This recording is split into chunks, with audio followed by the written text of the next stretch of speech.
नमो अर्हन्ताणं नमो सिद्धाणं नमो आयर्याणं नमो वज्झायाणं नमो लोये सवसाहूणम्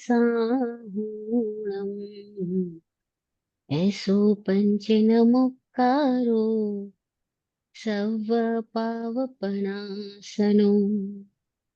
मङ्गलानं च सव्येशम्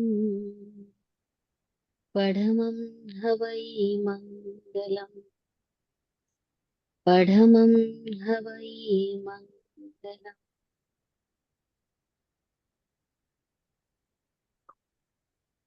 गुरु के ज्ञान का टीका मेरे मस्तक पे लग जाए। गुरु के ज्ञान का टीका मेरे मस्तक पे लग जाए। मैं ना सोचूं ना कुछ बोलूं, मैं ना सोचूं ना कुछ बोलूं। गुरु जी घन में बस जाए। गुरु जी घन में बस जाए। गुरु के ज्ञान का टीका मेरे मस्तक पे लग जाए। चरम तीर्थंकर समण भगवान महावीर स्वामी को वंदन नमन। चतुर्वेद तीर्थ को प्रणाम। समस्त भव्य आत्माओं की भव्यता को नमन। हे सद्गुरुदेव, हम सबको सम्यक दर्शन प्रकट हो, हमारे भीतर की सिद्ध अवस्था का हमें दर्शन हो। सिद्धा सिद्धिं मम दिशन्तु, सिद्धा सिद्धिं मम दिशन्तु, सिद्धा सिद्धिं मम दिशन्तु। ओम।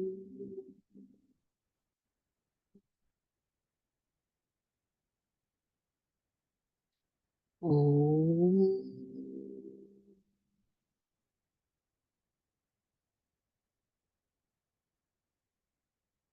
ओम।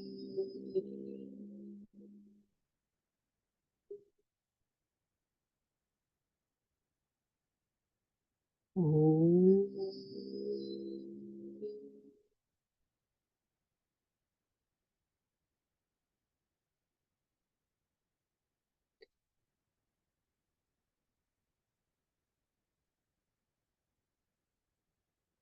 वाचक उमा स्वाति जी को नमन। जय हो।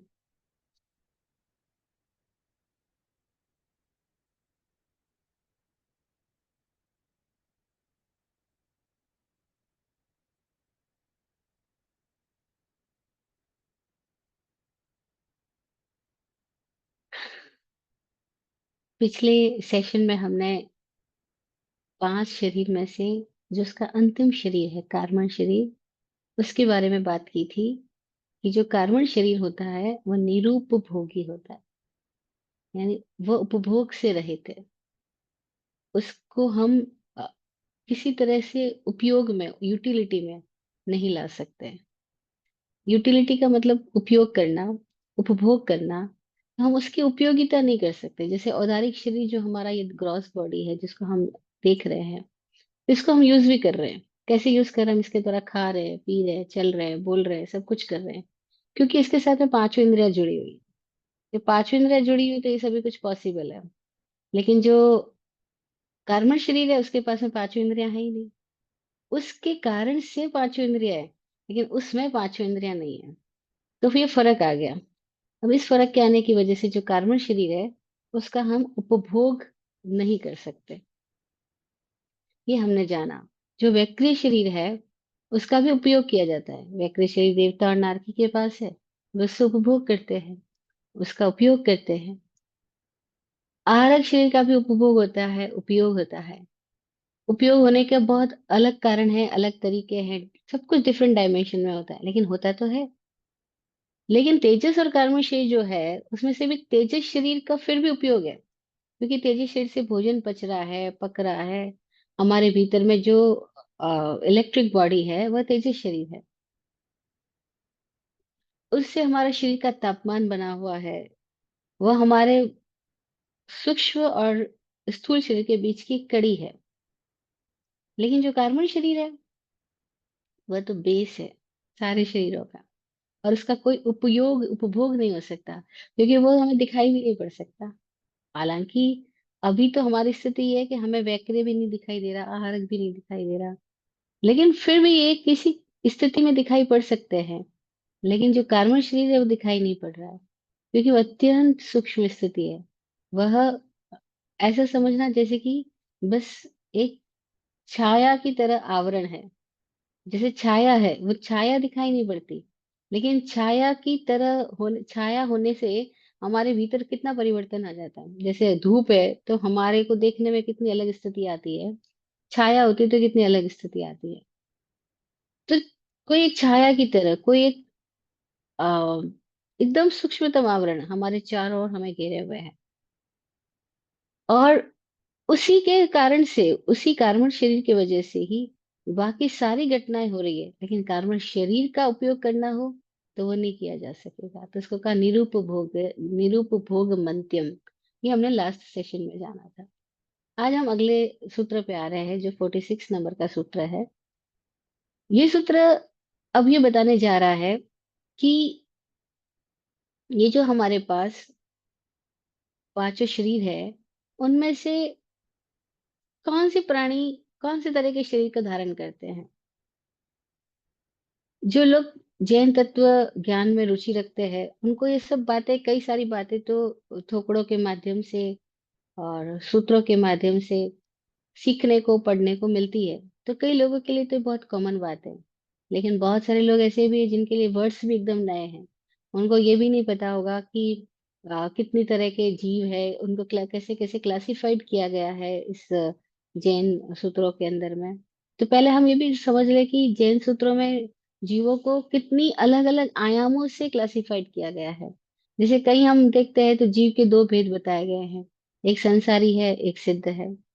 फिर जीवों के दो तरह के भेद बताए गए हैं संसारी के अंदर भी, आ त्रस है, स्थावर है। फिर उनके अंदर और बहुत सारे भेद बताए गए हैं कि जो त्रस है वो चार गति के है, नरक गति, तिर्यंच गति, मनुष्य गति, देव गति।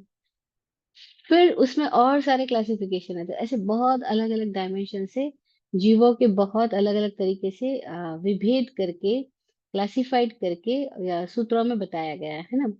तो आज का ये जो सूत्र है 46 नंबर का, ये सूत्र कह रहा है कि जो औदारिक शरीर है वो किन किन के पास है, वैक्र शरीर आगे किन किन के पास है, ये सारा चैप्टर चल रहा है। तो सूत्र बोल रहा है गर्भ समूर्छम ज माध्यम। गर्भ समूर्छम च माध्यम का मतलब है कि जो आद्य शरीर यानी औदारिक शरीर, जो पहला शरीर है, वो गर्भज जीवों के पास में है और समूर्छम जीवों के पास में है। गर्भज जीवों के पास में है यानी जो जीव गर्भ से पैदा होते हैं। अब कौन से जीव गर्भ से पैदा होते हैं? जो मनुष्य है, वो तो हमारे सामने की बात है कि मनुष्य गर्भ से पैदा होता है। वो ऐसे ही नहीं वातावरण में पैदा हो गया कि सर्दी आई पैदा हो गया, गर्मी आई पैदा हो गया, बारिश की वजह से पैदा हो गया। हालांकि पुराने लोगों से जब पूछा जाता था ना, आज से अभी पीछे जाओ 100, 150, 200 साल, अभी भी कई सारे लोग जीवित है ऐसे, जिनसे पूछा जाए कि भी आपका जन्म कब हुआ, तो वो कहते हमें पता नहीं हमारा जन्म कब हुआ। और जब हमने माँ से पूछने जाते, तो माँ बोलती भाई जब बेटा बहुत बाढ़ आई थी या बहुत सर्दी पड़ी थी, तब तेरा जन्म हुआ था। और वो किसी भी साल पड़ सकती है। लेकिन उन लोगों ने कभी तारीख रजिस्टर नहीं करी, इस बात की तिथि रजिस्टर नहीं करी। ये बात की कोई उनके समय में इसकी मूल्यवत्ता नहीं थी कि वो ये जाने कि बच्चे का जन्म हो रहा है तो हम इसका कुछ लिख करके रखे तारीख क्या, तिथि क्या, समय क्या। उनके लिए सब समय बस एक ऋतु बड़ी बात थी, क्योंकि ऋतु प्रभावित कर रही है, मौसम प्रभावित कर रहा है।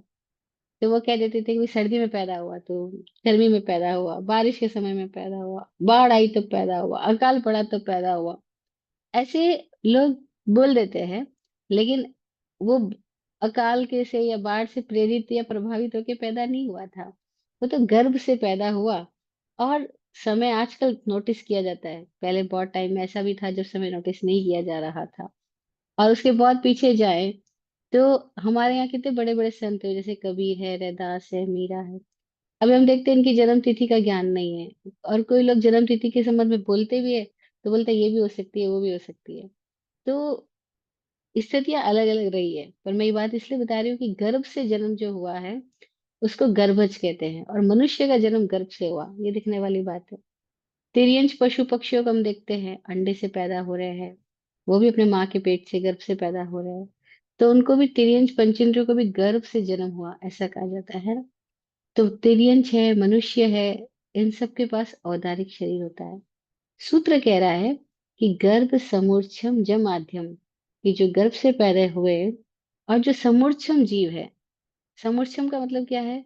समूर्छम का मतलब है जो बिना माता पिता के संयोग के, बिना नर मादा के संयोग के यूं ही वातावरण के प्रभाव से पैदा हो जाते हैं। उनको पैदा होने के लिए माँ के पेट में रहना होता है, ऐसा कुछ भी घटना नहीं होती है। बस जैसे अपन देखते हैं कई बार बारिश आई और इतने सारे कीटाणु, कीट पतंगे हमारे यहाँ भर जाते हैं। बारिश आई इतने सारे मेंढक आ जाते हैं। बारिश आई इतनी सारी तरह की अलग अलग स्थितियां पैदा हो जाती है, हमारे सामने की घटना है। तो ये कैसे पैदा हो जाते हैं? क्या इनको पैदा होने में कोई नर मादा का संयोग चाहिए? क्या इनको पैदा होने में बहुत देर तक गर्भ में रहना पड़ता है? नहीं नहीं, ये ऐसे ही पैदा हो जाते हैं। तो इनको कहा सम्मूर्छनम जीव। तो जो सम्मूर्छिम जीव होते हैं उनके पास भी औदारिक शरीर है, और जो गर्भ जीव है उनके पास भी औदारिक शरीर है। तो औदारिक शरीर के धारक कौन है, उसके स्वामी कौन कौन है? तो बताया मनुष्य, और तिर्यंच में समूर्छम भी सारे आ गए, और गर्भज भी सारे आ गए। ये सारी तरह के जीव जो होते हैं वो औदारिक शरीर के स्वामी होते हैं। गर्भ समूर्छम जमाद्यम। अब प्रश्न पैदा होना स्वाभाविक है कि ये शरीर को रचना की किसने? जो हमारी बॉडी है इसको किसने बनाया? तो अगर हम किसी भी माँ से पूछे कि क्या आपने अपने बच्चे के शरीर को पैदा किया है, क्या आपने अपने बच्चे के शरीर का रंग रूप, जैसे एक चित्रकार है तो वो पेंटिंग करता है।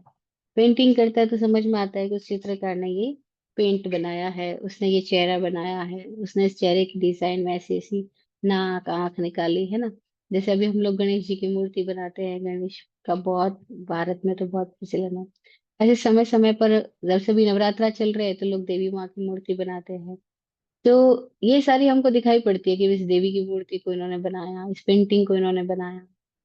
तो सवाल पैदा होता है कि भाई ये सारी चीजें बनती हुई दिखाई पड़ रही है कि कैसे कैसे लोगों ने बनाई। तो क्या माँ पिता ने अपने बच्चे को अपने तरीके से निर्धारित किया है कि मैं ऐसा बनाऊंगा, अपने बच्चे की हाइट ऐसे रखूंगा, हेल्थ ऐसे रखूंगा, उसकी बॉडी की साइज, उसका शेप, उसका कलर, उसकी आँख नाक कान मैं ऐसे से बनाऊंगा? क्या कोई भी माँ ऐसे बनाती है? सवाल पैदा होता है। शरीर की रचना किसने की? आखिर किसने बनाया इस शरीर को? तो कोई भी माँ तो नहीं बनाती हुई दिखाई पड़ रही है कि माँ अपने बच्चों की हड्डियां बना रही है, नसें बना रही है, उसमें खून की धारा प्रवाहित कर रही है, नहीं। और कोई भी पिता कुछ सेलेक्ट करके बना रहा है, ऐसा भी नहीं है। तो ये बच्चा बना कैसे? ये शरीर गर्भ में निर्मित कैसे हुआ? ये शरीर गर्भ से बाहर आकर के ऐसे से बना कैसे? किसने बनाया? और कोई कॉन्शियसली हमसे पूछे कि क्या आपने बनाया? हम कहेंगे हमें भी नहीं पता, बस मैं पैदा हुआ तो वैसा था, और अब ऐसे ग्रेजुअली बनता जा रहा हूँ। लेकिन मेरे को बना कौन रहा है?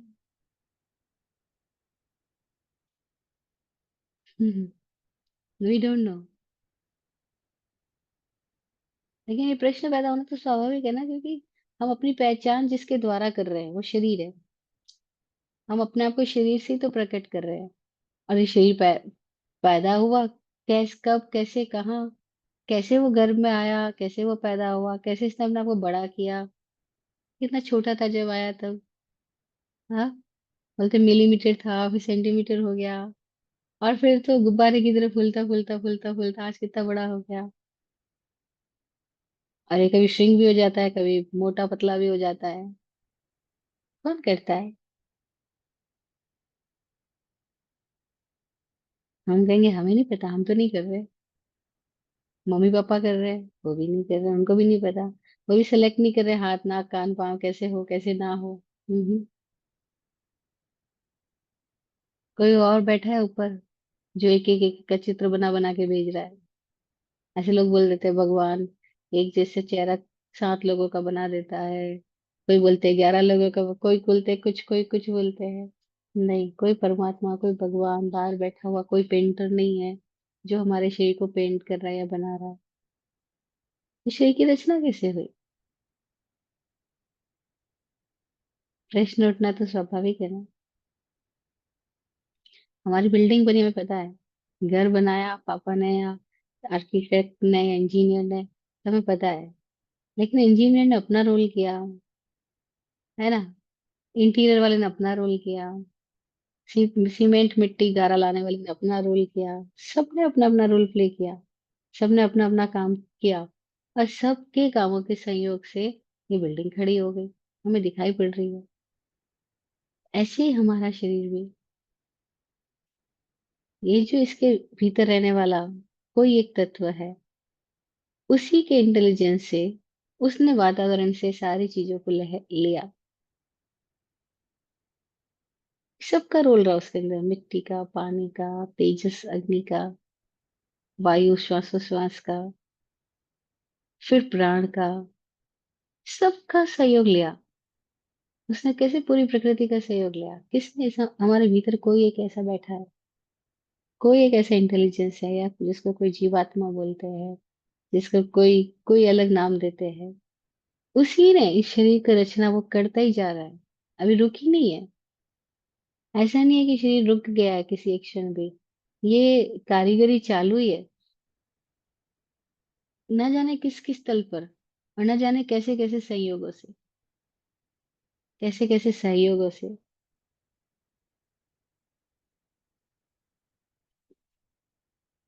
कितने चेतन जीवों ने इस सृष्टि को सहयोग दिया, कब कब किस किस प्राणी ने न जाने क्या उपभोग दिया। हमें पता भी नहीं, लेकिन सबने अपना रोल किया, पूरी सृष्टि के सारे तत्वों से मिल करके, मिला करके हमारे भीतर की उस इंटेलिजेंस जिसको हम कह रहे हैं, वो हम ही कहीं है। उसी से ये शरीर की रचना हो रही। लेकिन ये पूरा मैकेनिज्म काम कर रहा है, और इस मैकेनिज्म का हम अलग अलग तल पर अलग अलग उपयोग हो रहा है। हमने एक तल का नाम दिया औदारिक शरीर, और वो औदारिक शरीर का मैकेनिज्म डिफरेंट है। और उसका मैकेनिज्म जो बना पा रहा है या किसके पास वो बन सकता है, वो किस तरह के प्राणी हो सकते हैं, उनका जन्म कैसे होता है, तो बताया वे जीव जो गर्भ से जन्म ले रहे हैं या जो समुच्चयम जन्म ले रहे हैं, उनके पास ये औदारिक शरीर होता है। गर्भ समुच्चयम जमात्यम।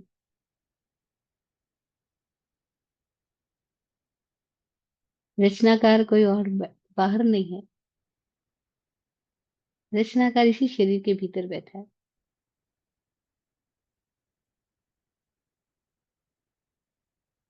और उसने बनाने की जो पूरी प्रक्रिया है, उस पूरी प्रोसेस को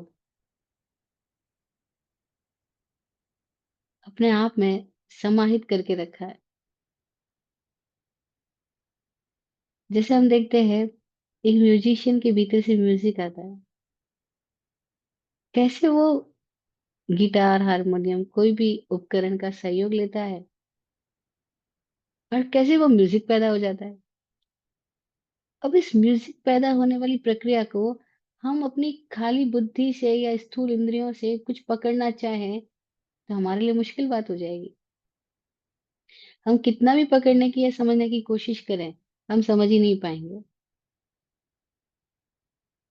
प्रश्न बना ही रहेगा कि आखिर म्यूजिक आ कहाँ से रहा है। खाली गिटार से आ रहा है, या हारमोनियम से आ रहा है, या तबले से आ रहा है, या बांसुरी से आ रहा है।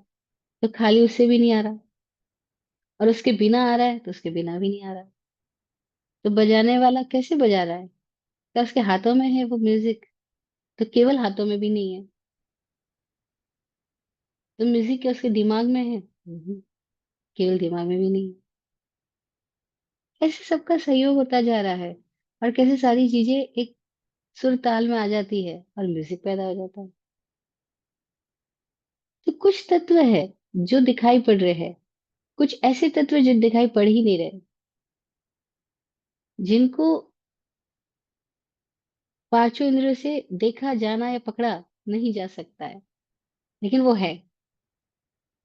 उनका इम्प्रेशन, उनका इफेक्ट दिखाई पड़ रहा है, वो है। लेकिन उनको फिर भी जानना, ऐसे कलेक्ट कर पाना अपनी बुद्धि से, पॉसिबल नहीं है। तो कैसे ये सारा जोड़ हो रहा है? बस जानते जाएं, देखते जाएं, और अपनी दृष्टि को पेनिट्रेट करें, एकदम सूक्ष्म करें, एकदम सूक्ष्मतम करें। अपनी दृष्टि को एकदम जागरूक करें और देखते जाएं। तो धीरे धीरे धीरे धीरे शायद हम उस स्थिति को जान पाए जहां से ये सारी प्रोसीजर लगातार हो रही है। ये प्रक्रिया जहाँ संपन्न हो रही है, जहाँ लगातार हो रही है, कैसे हो रही है, शायद हम उसको कहीं साक्षात्कार कर पाए। सूत्र केवल संकेत दे रहा है, इशारा कर रहा है। पर उन लोगों ने इशारा किया जिन्होंने अपने से जाना है। नहीं जाना होता तो ये बात भी कहाँ से आती। तो कोई लोग है जिन्होंने जाना है, देखा है, वे इशारा कर रहे हैं। वे कह रहे हैं कि गर्भ समुच्चम जमाद्यम। कोई इस तरह की जन्म लेगा तो वो औदारिक शरीर बना पाएगा। इसका मतलब जन्म लेने की प्रक्रिया अलग अलग है। ये बात हम पहले जान चुके हैं कि जन्म लेने की प्रक्रिया तीन तरह की है। पिछले सूत्रों में हमने जाना था, जब हमने कहा था गर्भज जन्म होता है, औपपातिक जन्म होता है, समुच्चम जन्म होता है। तीन तरह से जन्म होता है। तो जो गर्भज जन्म वाले हैं और जो समुच्चम जन्म वाले हैं, वे जब इस प्रक्रिया से जन्म लेंगे, गर्भ से या समुच्चम, तो उनके जो शरीर की रचना होगी वो शरीर औदारिक होगा। फिर नेक्स्ट सूत्र है 47 सूत्र।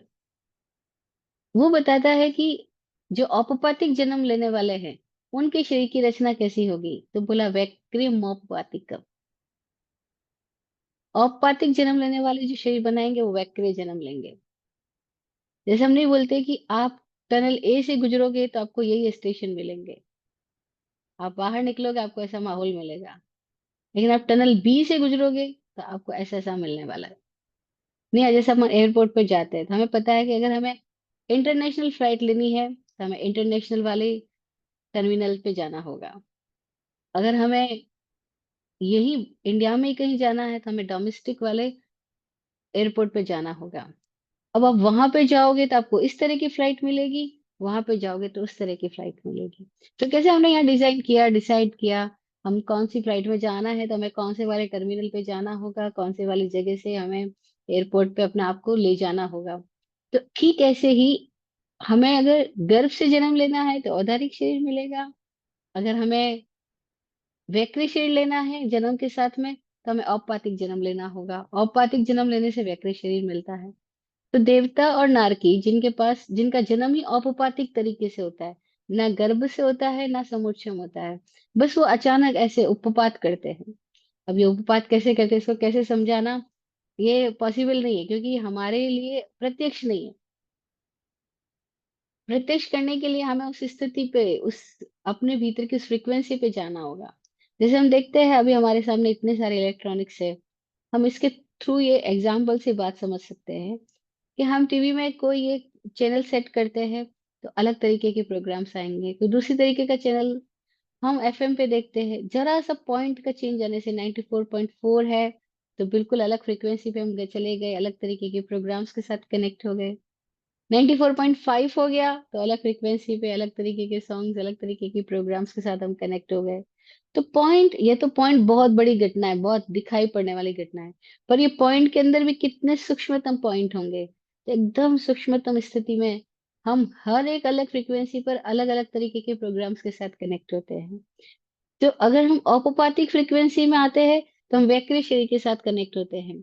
अगर हम गर्भ वाली फ्रीक्वेंसी में साथ कनेक्ट होते हैं तो हम औदारिक शरीर के साथ कनेक्ट होते हैं।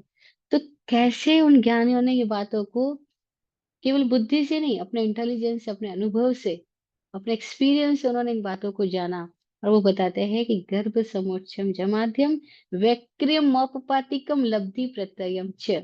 नेक्स्ट दो सूत्र की बात हम कर रहे हैं अब, 47 और 48। 47 कह रहा है कि वैक्रियम मौपपातिकम, अगर औपपातिक जन्म होगा तो वैक्रिय शरीर आएगा। अब आप जन्म कौन से तरीके का ले रहे हो, आपके शरीर की रचना वैसी वैसी होने वाली है। तो वैक्री शरीर क्या है, इसके संबंध में हम पहले बहुत सारी बातें जान चुके हैं। ये जो विकुर्बणा कर सकता है, रूप बदल सकता है, अलग अलग स्थितियों के अंदर अलग अलग तरीके की रचनाओं में अपने आप को तुरंत डाल देता है। जैसे हम नहीं देखते गिरगिट कैसे रंग बदल लेता है ना। तो ऐसे ही कोई लोग, कोई प्राणी ऐसा भी जन्म ले रहे हैं जिनके पास में वैक्रिय उपपात के साथ, उपपात की वजह से है। उनका जन्म की प्रक्रिया ही वो है कि उनका औदारिक शरीर नहीं बनेगा, उनका वैक्रिय शरीर बनेगा। अब उनके तो जन्म की वजह से ही ऐसा है, इसलिए उनको कहा नारकी और देवता को ये उपपातिक जन्म ले रहे हैं, और इसी वजह से वैक्रिय उनके लिए स्वाभाविक है। जैसे हम पैदा हुए तो औदारिक हमारे लिए हार्ड मांस का ये पुतला एकदम स्वाभाविक है, हमने कोई हड्डियों को अलग से डिजाइन करके मंगवाया हो, मांस को पैदा किया हो, नहीं, सब कुछ चीजें इस तरीके की जन्म की प्रक्रिया में ऑटोमेटिक होती जाती है। ऐसे ही औपपातिक जन्म लेने वालों के लिए वैक्रिय शरीर होता जाता है। लेकिन कोई प्राणी ऐसे भी है, नेक्स्ट सूत्र की व्याख्या कर रही हूँ, वो कह रहे लब्धि प्रत्ययम च, कि वो औपपातिक जन्म तो नहीं ले रहे, लेकिन वो कोई लब्धि के द्वारा अपने भीतर वैक्रिय शरीर को प्रत्यय कर रहे हैं, यानी पैदा कर रहे हैं। लब्धि प्रत्ययम च, लब्धि से भी वैक्रिय शरीर पैदा होता है। ये बात भी हमने पिछले सूत्र में वैसे जान चुके हैं कि मनुष्य के पास भी वैक्रिय शरीर हो सकता है, कोई कोई तिर्यंच प्राणियों के पास भी वैक्रिय शरीर हो सकता है। कोई विशेष तपस्या करके या विशेष साधना करके, विशेष ध्यान करके कोई अपने भीतर की उस फ्रिक्वेंसी के साथ कनेक्ट हो जाए, तो वो अपने भीतर छुपी हुई इस व्यक्ति शरीर की शक्ति और क्षमता को भी जगा लेता है, पैदा कर लेता है, और जान लेता है कि व्यक्ति शरीर हो गया। और वो एक ही स्थान पे होता है, वो भी कई स्थानों पर भी प्रकट हो सकता है, कई ऐसे कार्य भी कर सकता है जो औदारिक शरीर के द्वारा संभव नहीं है, लेकिन वो उस अपने अन्य फ्रीक्वेंसी से कनेक्ट होकर के वो कार्य आराम से कर सकता है। तो का लब्धि प्रत्ययम च, वैसे जन्म उपपात लेंगे उनको तो वैक्रिय शरीर नेचुरली मिलेगा, लेकिन कोई लब्धि से भी उस शरीर को पैदा कर सकता है। ऐसे का लब्धि प्रत्ययम च, च यानी और, ऐसा भी हो सकता है, ऐसी पॉसिबिलिटी भी है। तो हम देखते हैं ऐसे मनुष्यों के बहुत सारी स्टोरीज हमने सुनी है, पहले ऐसे जो लोग हुए उनके बारे में। और अभी भी हमारे साथ ऐसे कोई लोग हैं जो वैक्रिय शरीर की रचना करने में समर्थ है।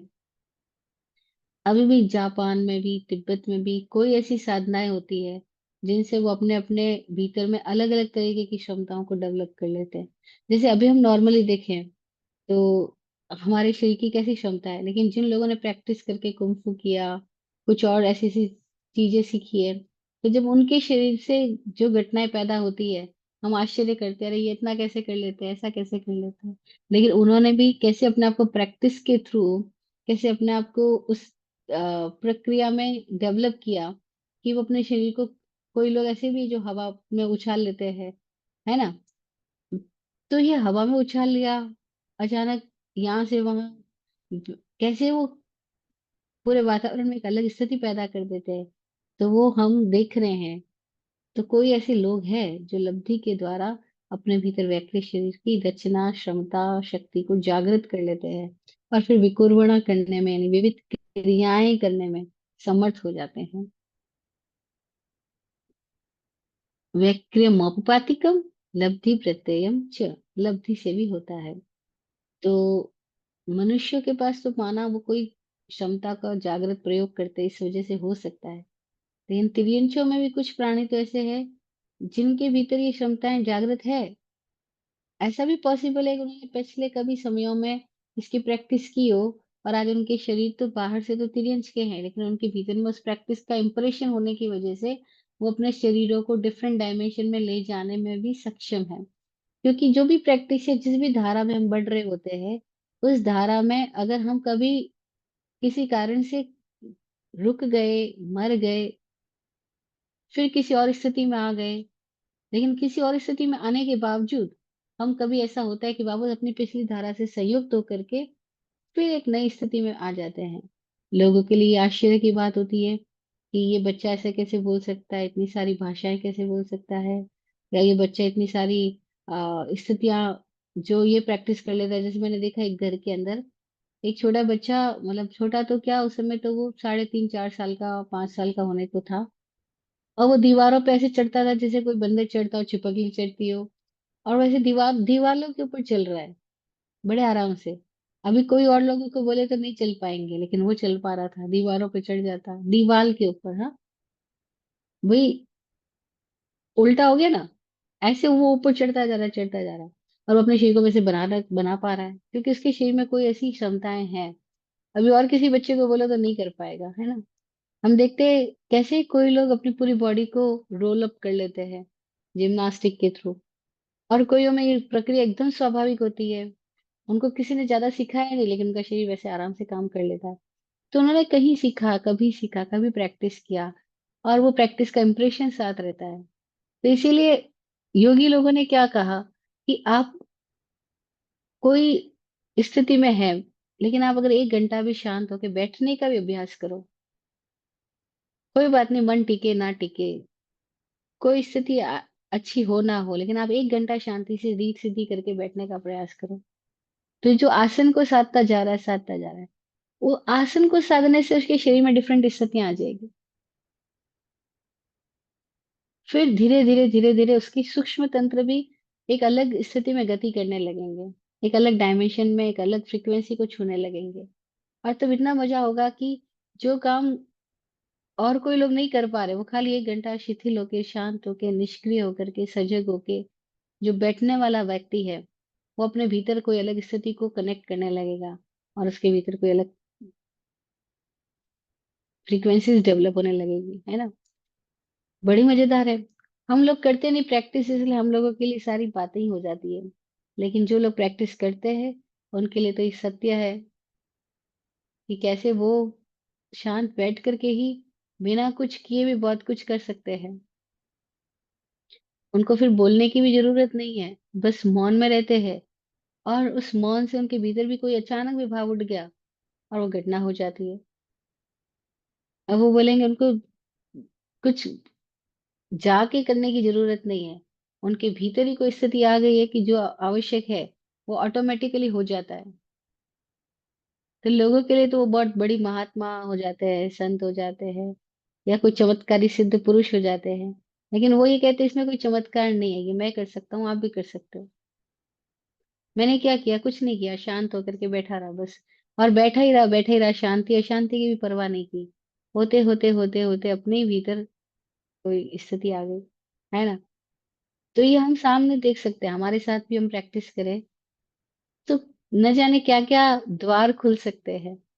तो वो जब द्वार खुले, तब हम सकबकाए नहीं, डरे नहीं, और घमंड में भी ना जाए, क्योंकि सूत्र कह रहे हैं कि ये एकदम आसान है। लब्धि प्रत्ययम च, लब्धि से भी वैकृत शरीर पैदा हो जाता है।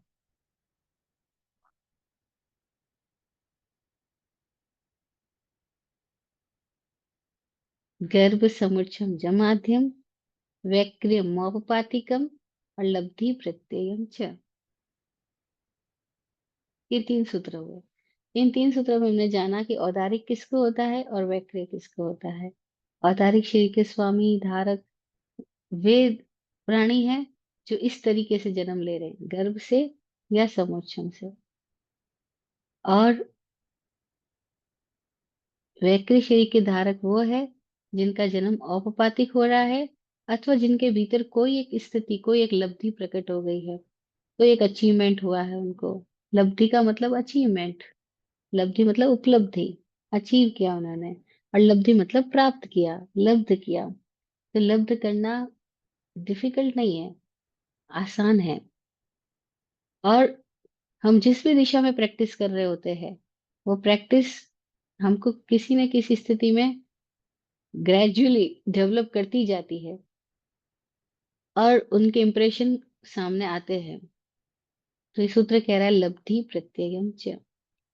अब औदारिक की बात हो गई, व्यक्ति की बात हो गई, तो आहारक की भी बात करनी होगी ना, कि आहारक शरीर कैसे काम करता है, वो कैसे पैदा होता है, वो किनको मिलता है, किस स्थिति में आहारक शरीर में की रचना जीव करता है। तो बोल रहे हैं कि जो आहारक शरीर है, शुभम विशुद्धम अव्यागाति चाहारकम चतुर्दश पूर्वधरस्यैव। ये 49 नंबर का सूत्र ये कह रहा है शुभम विशुद्धम अव्यागाति। शुभ है, विशुद्ध है, व्याघात से रहित है, यानी बाधाओं से मुक्त है। च आहारकम, ये जो आहारक शरीर है, चतुर्धर पूर्वधरस्यैव, 14 पूर्वधारी को होता है।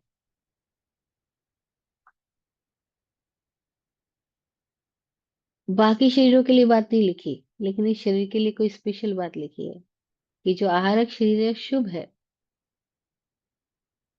विशुद्ध है, बाधा से रहित है। क्योंकि वो स्थूल नहीं है ना, वो एक अलग लेवल पर है, अलग फ्रीक्वेंसी जोन है उसकी। तो कहा वो बाधा नहीं देता है, वो गमनागमन करता हुआ, गति करता हुआ, किसी भी स्थिति से व्याघात, बाधा पाता नहीं, देता भी नहीं, निकल जाता है। जैसे हम देखते हैं, ये प्रकाश की किरणें, ये कैसे बिना बाधा दिए आ जाती है। इनका कोई दीवार है, कोई तरीके की चीजें, वो उनको बाधा नहीं पहुंचाती है। ये तो बहुत स्थूल है। इससे भी कोई एक अलग अवस्था है, उसके लिए एग्जाम्पल देना भी आसान नहीं है, क्योंकि इसके सिमिलर कोई चीज नहीं हमारे सामने है। और सूत्र कह रहा है वो शुभ है, वो विशुद्ध है, व्याघात से रहित है। जैसे इस शरीर को दीवार से निकलना है तो टकरा जाएगा अगर दरवाजा ना मिले तो, लेकिन वो शरीर किसी दीवारों से बाधा नहीं पाता, निकल जाएगा। शुभम विशुद्धम अव्यागाति चाहारकम, वह जो आहारक है, चतुर्दश पूर्वधरस्येव, 14 पूर्वधारी को होता है। अब ये बड़ी विचित्र बात कही, 14 पूर्वधारी को होता है, मतलब ये क्या बात है। तो कहा 14 पूर्वधारी की, अभी हम परंपरागत जो अर्थ है वह यह है कि पूर्व जो है वो उस श्रुत ज्ञान को कहा गया जो भगवान पार्शनाथ के समय में दिया जा रहा था।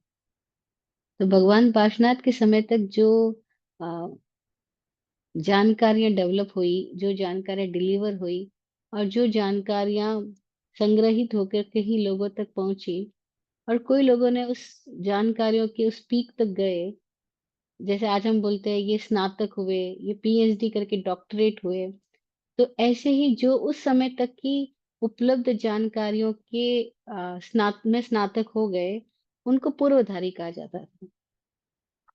पूर्वधारी मुनिराज का वर्णन जैन सूत्रों में बहुत मिलता है।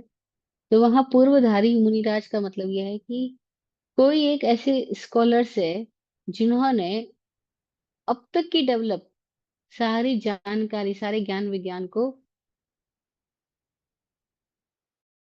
अपनी इंटेलिजेंस और अपनी मेमोरी से समझ लिया है, और उसमें पांडित्य हासिल कर लिया है, उसमें पीएचडी कर ली है। तो अब तक की उपलब्ध सारी जानकारियों में जो डेवलप हुए हैं, उनको पूर्वधारी कहा गया। और 14 पूर्वधारी का मतलब था कि जो 14 भागों में विभक्त सारा साहित्य है, सारा श्रुत है, उस सबको जान लिया है। अब कैसे जान लिया, हम देखें हमारे लिए सारे सब्जेक्ट्स में पीएचडी हो जाना क्या इजीली है। यहाँ तो एक सब्जेक्ट में पीएचडी करने में ही 3-4 साल लग जाते हैं, 5 साल, और देखा जाए तो पीछे से सारी गिनती करो तो 15-16 साल कम से कम, है ना। और कोई ऐसे लोग हैं जिन्होंने सारे सब्जेक्ट्स में पीएचडी कर ली है। हाँ, उनके भीतर कोई ऐसी प्रज्ञा, कोई ऐसी बुद्धिमत्ता पैदा हो जाती है कि वो बस बिना रटे, बिना पढ़े, बिना शास्त्रों का अवगाहन किए, अपने ही भीतर कोई ऐसी स्थिति में आ जाते हैं कि शास्त्र उनके लिए प्रत्यक्ष हो जाते हैं। सारा ज्ञान विज्ञान उनके लिए एकदम प्रत्यक्ष हो जाता है। उपलब्ध जानकारियां, अब तक का जो डेवलप साइंस है, जो डेवलप इंफॉर्मेटिव नॉलेज है, वो सब कुछ उनको ऐसे ही प्रकट होने लग जाता है। और ऐसे बहुत से एग्जाम्पल इस दुनिया में आज भी मिलेंगे कि कई लोग वो बातें बताते हैं जो कहते हैं मैंने कभी पढ़ी नहीं है, लेकिन मैं जानता हूँ।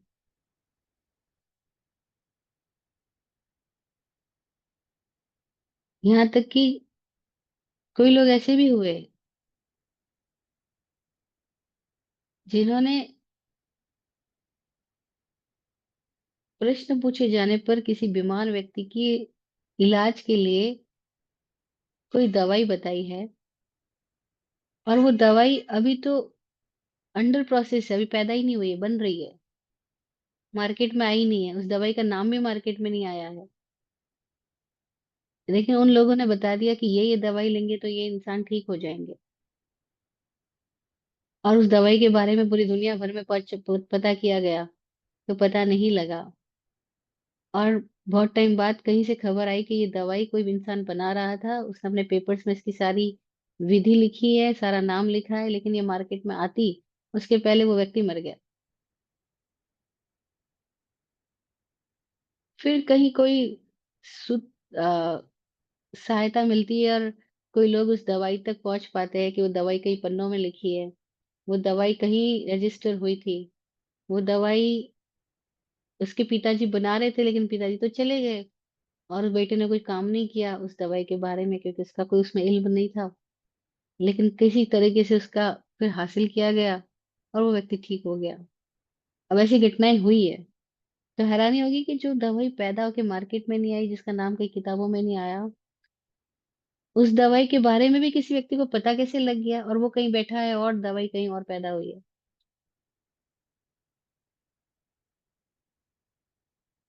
ये भी पॉसिबिलिटी है। कोई लोग बोलेंगे चमत्कार है, चमत्कार नहीं, हमारी संभावना है। कितनी विचित्र तरह की संभावनाएं हमारे भीतर है, और किस किस को कौन सी कब कैसे प्रकट हो जाती है, कुछ कहा नहीं जा सकता।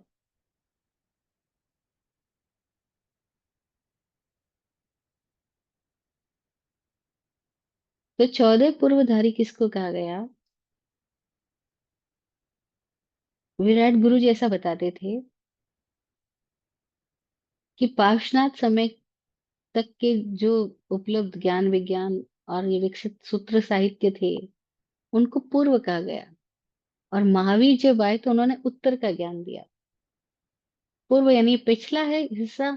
महावीर नेक्स्ट साइंटिस्ट आए जिन्होंने पिछले सारे सूत्रों को बिना पढ़े भी जान लिया,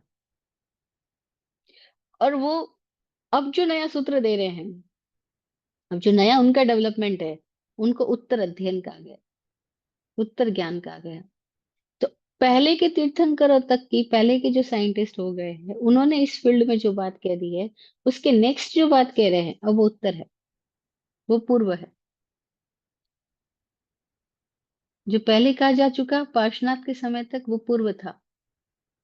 अब पार्श्वनाथ को भी पूर्व कहा गया कि पार्श हो गए, पार्श यानी पिछला हो गया, पिछला हिस्सा था। बैकग्राउंड में ये सारा कुछ स्थितियां हो गई, उसको पार्श कहा गया, पिछला कहा गया। तो पार्श्वनाथ के समय की जो उपलब्ध श्रुत साहित्य है, उनको पूर्व ज्ञान कहा गया। उनको 14 भागों में क्यों बांटा गया, अब इसके पीछे भी बहुत अलग साइंस है।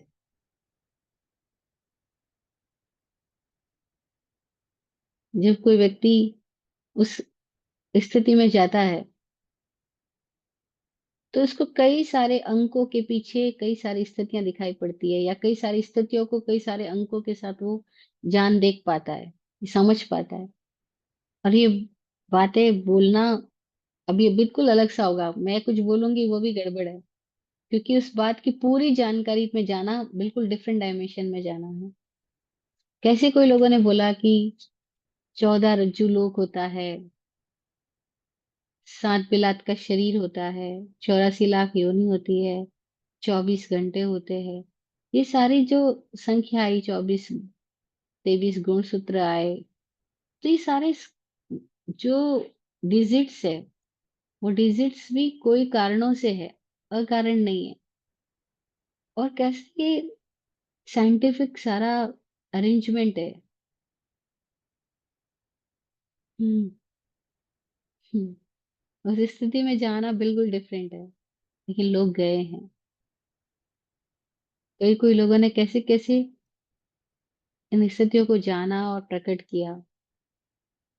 विराट गुरु जी जो बात बताते थे, उसके पहले तक हमने किताबों में ये बातें नहीं पढ़ी थी। वो बातें बता रहे थे कि जो 14 पूर्व को ऐसे समझाया जा रहा है कि इतने बड़े बड़े शास्त्र होते हैं कि उस शास्त्र को लिखने के लिए एक हाथी डूबे जितनी स्याही चाहिए, परंपरागत ऐसा बताया जाता है कि एक हाथी डूब जाए उतनी स्याही हो तो एक पूर्व लिखा जाएगा, फिर इतने हाथी डूब जाए उतनी स्याही हो तो दूसरा पूर्व लिखा। नहीं, ये लिखे जाने वाली बातें नहीं है।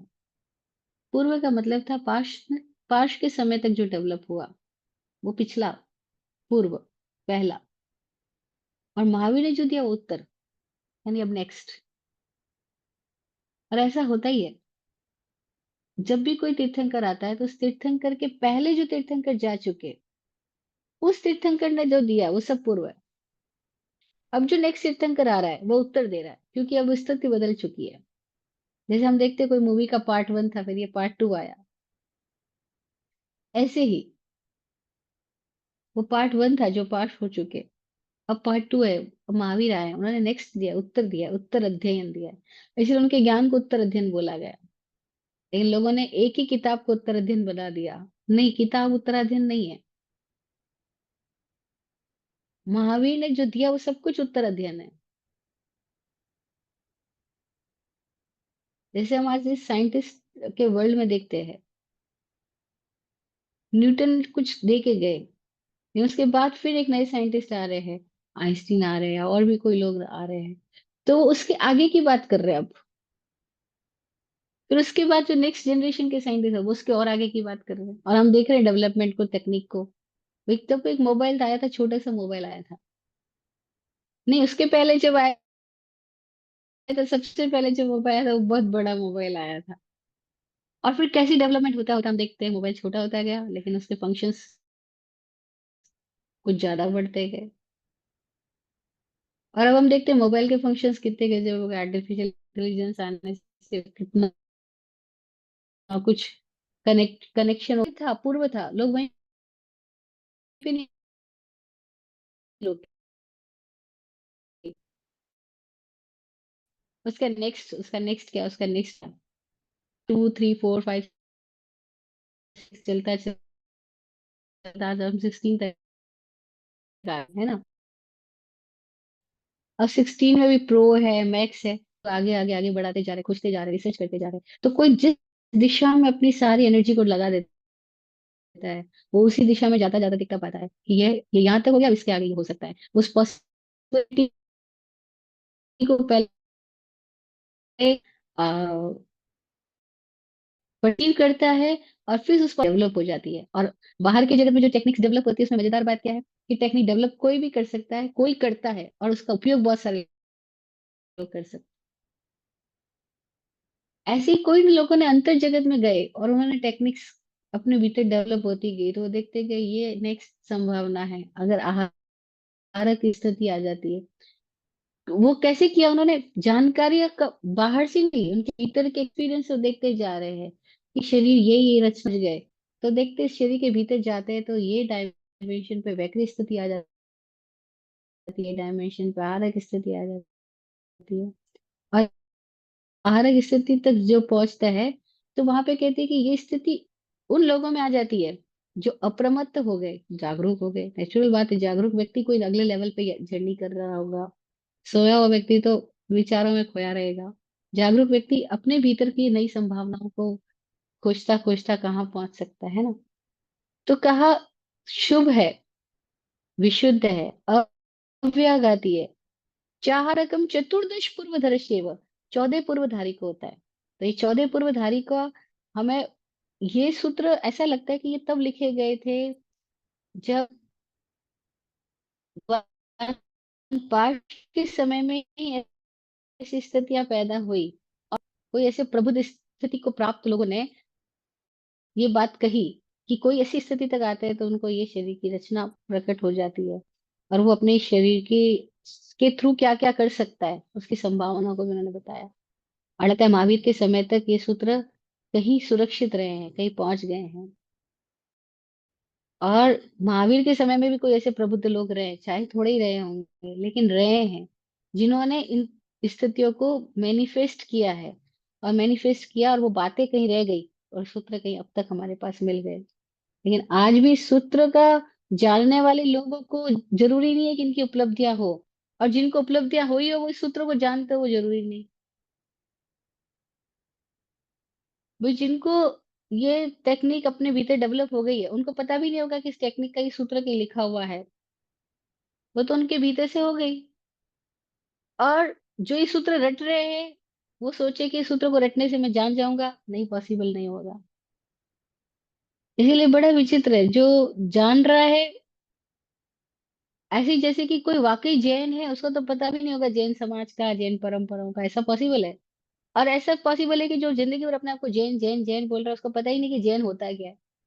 जैन का मतलब तो वह जो साइंटिस्ट है, वो जो अपने आप का विज्ञान जान रहा है, मैं क्या हूँ, मैं कौन हूँ, मैं कहाँ से आया हूँ, कैसे जी रहा हूँ, मैं किस दिशा में जा रहा हूँ। जो जागा है खुद के प्रति उसको जैन बोला है हमने। लेकिन जिसको जैन समाज बोला जा रहा है उसमें जैन जरूरी नहीं है वो। और जो वाकई जैन है उसको पता भी ना हो मैं जैन हूँ। तो ऐसी बड़ी विचित्र बात है। अभी हम बोल रहे 14 पूर्व का ये अर्थ है, लेकिन जो वाकई जान रहे हैं उनको 14 पूर्व के नाम की भी जरूरत नहीं है। लेकिन हाँ, उनके भीतर कोई ऐसा है कि वो 14 स्थितियां, जो 14 लेवल्स है, वो 14 ही लेवल्स के प्रति वो सजग हो गए हैं। जैसे हम अभी देखते हैं बहुत फेमस है, लोग बातें करते हैं 7 चक्रों की, 6 चक्रों की, अलग अलग कितनी सारी है ना। लोग कहते हैं इनको ये चक्र जागृत हो गया, उनको वो हो गया। अब इतनी सारी बातें करने वाले लोग बहुत है। कोई कहता है कि मेरा सहस्त्रार चक्र खुल गया है, कोई कहता है मेरा वो चक्र खुल गया, आज्ञा चक्र खुल गया है।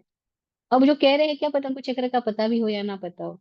उन्होंने कहीं से बातें सुन ली हो, कहीं से थोड़ा कुछ उनके भीतर चेंज आया और उन्होंने चक्रों की बातें करनी शुरू कर दी। और कोई लोग ऐसे हैं जिनको चक्रों का कुछ भी नहीं पता, शब्दशः कुछ भी नहीं पता है, लेकिन उनके भीतर वो स्थिति आ गई, उनके चक्र जागृत हो गए। शायद मैं अपनी बात समझा पा रही हूँ कि उनके भीतर वो स्थिति आई कि चक्र खुल गए हैं, लेकिन उनको ये नहीं पता, बाहर जानकारी से नहीं पता है कि कोई चक्र खुलता है तो क्या होता है, सहस्त्रार चक्र क्या होता है। उनको बाहर की जानकारी से कुछ भी नहीं प्रयोजन है, लेकिन उनके भीतर कोई स्थिति आ गई है। और कोई लोग ऐसे हैं जिनको बाहर की इंफॉर्मेटिव नॉलेज बहुत है, बहुत सारी बातें कर लेंगे, और अपने इमेजिनेशन से अपने भीतर कोई चक्र खुला लेंगे, इमेजिनेशन से, वास्तविक स्थिति से। ऐसी घटना हुई, स्वामी जी के पास एक फोन आता था, खुल गया, यहाँ मेरे को बहुत कुछ फील होता है, ये होता है, वो होता है, बहुत कुछ। तो स्वामी जी बोलते कोई बात नहीं, जो हो रहा है होने तो, उसका नामकरण क्यों करते हो। लेकिन नहीं स्वामी जी, मुझे आपको मिलना, आपको बताना। अच्छा। और वो आके बैठे स्वामी जी के पास में, और स्वामी जी ने कोई ऐसी बात करी जो उसका जो मेंटल फ्रेम है उसमें फिट होने वाली थी। तो उसको तो भयंकर गुस्सा आ गया। और अभी तक जो उसको आज्ञा चक्र पे पहले संवेदनाएं हो रही थी वो नहीं हुई। वो तो अलग ही मोड़ में चली गई, क्योंकि उसको गुस्सा आया कि उसकी तो अहंकार को ना किसी ने तृप्त किया, ना किसी ने उसकी मान्यताओं को पुष्टि दी या मतलब उसको समर्थन दिया। और ये जिस स्वामी जी के बारे में सुन के आई थी उनके पास जाकर के, तो उसको जो सेंसेशन हो रहा था वो भी नहीं हुआ। तो वो बोलती है कि स्वामी जी के दर्शन करने से तो मेरा आज्ञा चक्र बंद हो गया, पहले खुला हुआ था और अब बंद हो गया। अब उसको तो गुस्सा भी आ रहा है, डर भी लग रहा है, उसके भीतर चिंता भी पैदा हो रही है। अब स्वामी जी हंस रहे मुस्कुरा रहे कि अगर कोई ऐसे खुल जाता और ऐसे बंद हो जाता है तो आज्ञा चक्र पे तुम पहुंच ही नहीं, तुम अपनी हेलुसिनेशन में चली गई हो। लेकिन अब ये बात उसको डाइजेस्ट ही नहीं होती है कि मैं अपने हेलुसिनेशन में कैसे आज्ञा चक्र खुल गया। मेरा तो खुला है, मेरा भाई जब अमेरिका थी यही सब होता था। अब स्वामी जी मुस्कुरा के बोल रहे, लेकिन उसको तो अहंकार समझने को तैयार ही नहीं होता। वो कहती है आपके साथ पास आने से गड़बड़ हो गई। मजेदार बात यह है कि उनके पास, जिनके पास आने से भ्रम टूटता है, वहां पे लोग अपने भ्रम टूटने की वजह से परेशान होकर के कहते हैं कि आप गड़बड़ हो, क्योंकि उनका इल्यूजन टूट गया ना। अब उनका इल्यूजन चला गया या टूट गया, तो उनको अपना इल्यूजन नहीं दिखाई दे रहा है, उनको ये दिखाई दे रहा है कि आप गड़बड़ हो जिसकी वजह से मेरी मान्यता खराब हो गई, मेरी स्थिति बिगड़ गई। अरे भाई तुम्हारी बिगड़ी हुई थी, लेकिन तुमने कहीं कल्पनाओं में कोई चीज पैदा कर ली थी, और हकीकत होती तो बदलती नहीं। तो कई लोग ऐसे हैं जो चक्रों के बारे में पता नहीं क्या क्या बातें करते हैं और कहाँ से कहाँ पहुंच जाते हैं, हेलुसिनेशन में, इल्यूजन में। और कोई जो वाकई लोग जिनके भीतर चक्र जागृत हो गए, क्या पता उनको कुछ का नाम का भी नहीं पता हो, चक्रों के स्थितियों के बारे में क्या उनको बाहर से कुछ भी ना पता हो, लेकिन उनके भीतर हो गया हो। तो बड़े ऐसे लोग आज भी होंगे जिनके पास आहारक शरीर की क्षमताएं प्रकट हुई है, लेकिन उनको कहा जाए कि आहारक शरीर के बारे में आप बताइए, तो उनको कुछ नहीं पता, क्योंकि वो इन जानकारियों के जगत में नहीं उलझे हैं, वो अनुभव के जगत में जी रहे हैं। नहीं हुआ कबीर के पास साथ में कोई पंडित पहुंचे शास्त्रार्थ करने के लिए, तो कबीर बोले मैं शास्त्रार्थ करूं कैसे, भाई तू जीत गया मैं हार गया पहले ही मान ले। वो बोले नहीं, आपको इतने लोग मानते हैं, आप इतने गुरु हो, आपके साथ मुझे बात करनी है। तो कबीर के बात करेंगे कैसे, मैं कहता आखन देखी, तू कहता आ, पोथी पढ़ी हुई बातें। तो तू पोथी पढ़ी हुई बातें बोल रहा है, तेरा स्तर ही अलग है, और मैं वो बात कर रहा हूँ जो मैं आंखों से देख रहा हूँ।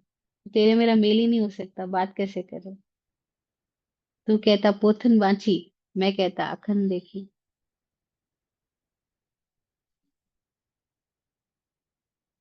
तो कोई 14 पूर्वधारी का मतलब भी अलग अलग समझ रहे, कोई सोचे किताबें पढ़ी नहीं, उनके भीतर कोई ऐसी स्थिति आ गई कि 14 पूर्व, यानी पिछली जो स्थितियां अब तक उपलब्ध साहित्य है या सूत्र ज्ञान है या साइंस है, उस साइंस के आगे की स्थिति तक भी वो जा रहे हैं, अब वो साइंस तक उनके भीतर कनेक्शन हो गया है। हम्म। तो कुछ भी व्याख्या करना अभी गड़बड़ होगा। बस कुछ ऐसी स्थितियां है कि जहाँ आरक्षण प्रकट होता है, केवल हम इस संकेत को समझ लें और अपने भीतर जाएं तो मजेदार कुछ हो सकता है। अदरवाइज तो कौन सूत्रों को रट करके वहीं ठहर जाए और कोई सूत्र से इशारा लेकर के चल पड़े और चल करके अपने भीतर ही कोई स्थिति में आ जाए, वो मजेदार घटना होगी। तो खैर, फिर भी हमारा अ, सूत्र हमें मिला है, तो हम इससे कुछ प्रेरणा लें, कुछ संकेत लें, और हमारे भीतर कोई ऐसी स्थिति है, इस बात की संभावना हमारे सामने जागृत रहे, तो कभी हम उस संभावनाओं को उपलब्ध भी हो जाएंगे, है ना।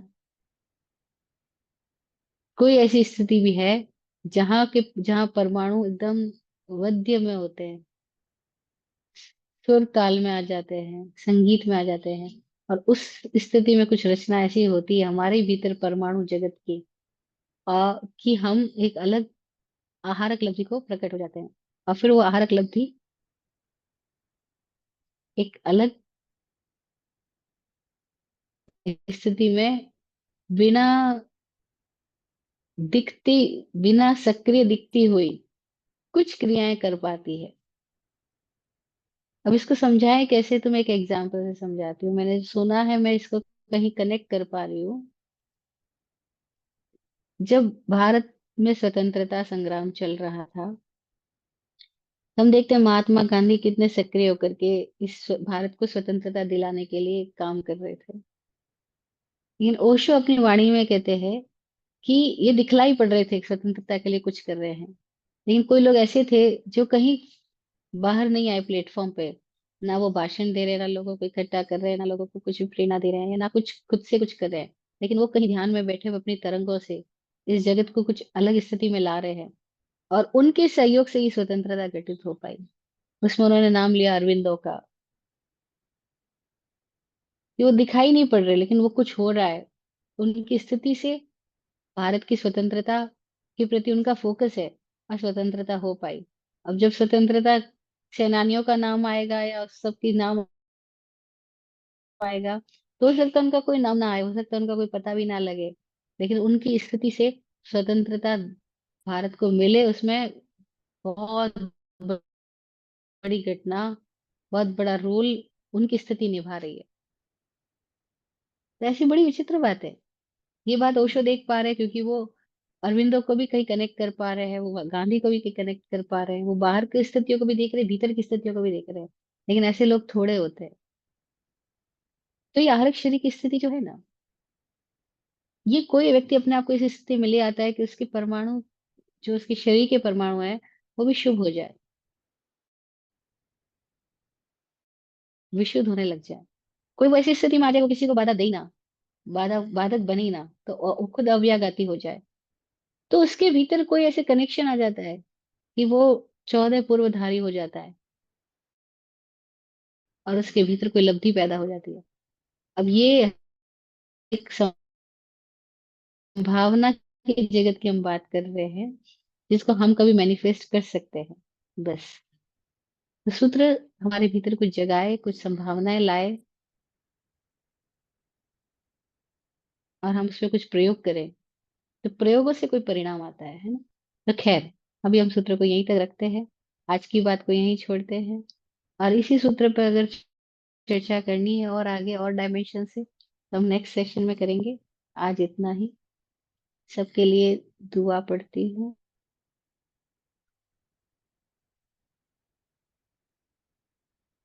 आप फूलो फलो हो जिंदगी मखमल मुलायम। आप फूलो फलो हो जिंदगी मखमल मुलायम। आपकी हर खुशी पे है हमारी जान सदके। दुआ करते हैं चुपचाप दिल की थाप से हम।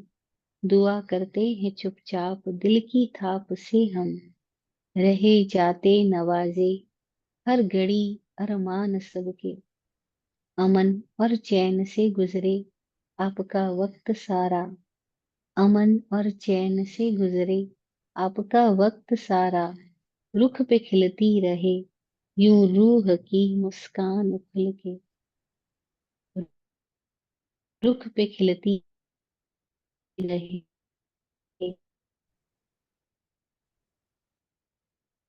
यूं रूह की मुस्क। सबका कल्याण हो।